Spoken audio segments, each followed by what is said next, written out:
the basic story is that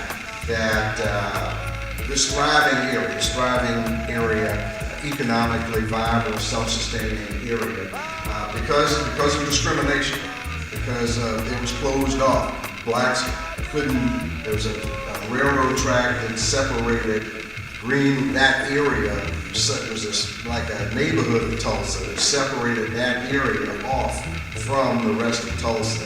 They called the white folks called it Little Africa, which was considered an insult by them.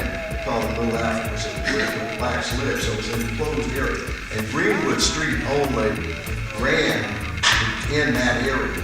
Greenwood didn't cross over into the white area because of the railroad tracks, so it did in there. So Greenwood was clearly specific to that area.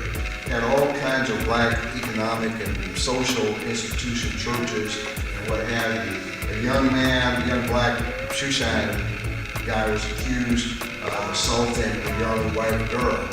And as a result, they decided to go after him and find him. They arrested him, and a mob formed. They were going to lynch him. And what's important to note is that when the white mob showed up, the black folks showed up too, in strength and ready to do battle. I mean, they wasn't just cowering away somewhere hiding out. They showed up too. They said, "No, you're not going to take this, brother." And something went down as I read it, where a gun and they were packing. Brothers were packing. I mean, they came ready. And a tussle, a gun shot went off, and another shot went off, and another shot went off, and then it all broke loose.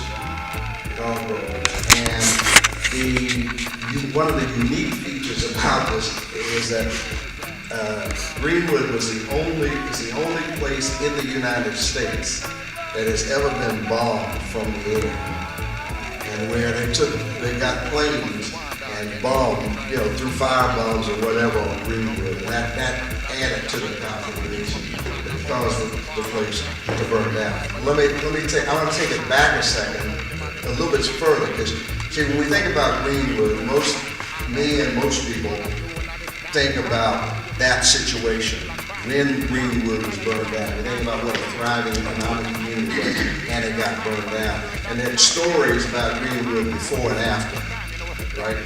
The after part of the after part was that it was rebuilt. And that kind of, it's like watching a movie. If you watch the movie, the town gets burned down, and you go, oh, they got burned down.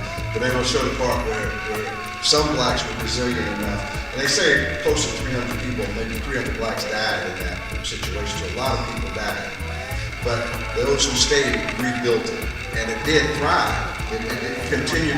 It never got back to what it was, but it was a very successful community. And I'm going to talk about that in a minute, because that was not unusual. That was true everywhere. I mean, I grew up in Miami.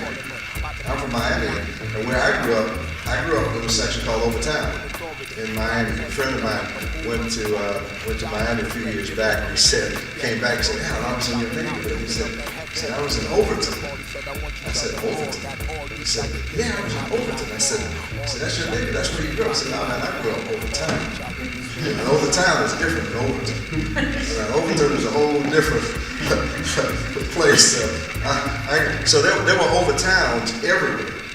In Miami, in Los Angeles, in Detroit, in San Francisco, Bayview, Hunters Point area, 3rd Street, there were thriving black communities everywhere, right? And so Tulsa, Greenwood came back and was a successful community. Never quite what it was, but they all had one characteristic. They were that way because they were locked off by segregation. You couldn't go to the white bar. You couldn't go to the white movie theaters. You couldn't go to wherever. So we had to do those things in our own communities. As a result, we supported our own communities, and we supported those types of businesses in our own communities. And our communities grew and thrived. So it's very important to note that I made a note here. I'm kind of getting ahead of myself, but as you said, probably the most significant and most destructive, insidious form of destruction to black communities was desegregation. It wasn't burning them down, but it was the desegregation, because once they desegregate, and that was not an accident. Desegregation was not an accidental move. It was, these communities are too self-contained or too self-empowering and represent a force that we have to deal with. How can we dilute that power and influence? Well, we can desegregate, and we let those who can afford to leave, and those who can't stay, and you break down the context of the fiber of the community that is a political and economic force that we have to deal with. So I don't know, nobody ever told me that, but it just seems to me that that's a logical conclusion as to why this movement happened. I mean, that's the way it occurred to me growing up where I grew up, that it wasn't because they loved me, but it was because we represented a force that had to be dealt with and contended with, and this was a strategy for dealing with that ultimately. I'm sorry? I said we were bamboozled. Bamboozle is a good term. Make sure we read Bible and follow the